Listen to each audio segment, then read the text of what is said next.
तू नक्की कुठं राहतेस? तर जय आदिवासी मंडळी, स्वागत आहे तुमचं माझ्या नवीन एका व्हिडिओत. आता ज्यांना ज्यांना माहीत आहे मी कुठे राहते ते नाही विचारत, पण ज्यांना माहीत नाही ते मला सारखे विचारतात की तू नक्की कुठं राहतेस, माहेरी राहतेस की सासरी राहतेस. तर जेव्हापासून माझी डिलेवरी झालेली आहे तेव्हापासून मी माझ्या माहेरीच आहे, मी सासरी गेलेलीच नाही.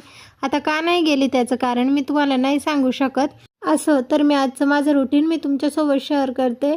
आज सकाळीच उठून मी रात्रीची राहिलेली भांडी घासली. रात्री भांडी नव्हती घासली कारण की लाईटच नव्हते आमच्या इकडे, म्हणून रात्री भांडीच नाही घासली आणि मी सकाळी उठूनच भांडी घासायला घेतली. आता आज माझ्या बहिणीला सुट्टी होती तर आज तिने स्वयंपाक करायला घेतलेलं. मस्त आळूच्या पानांची भाजी बनवायला घेतलेली.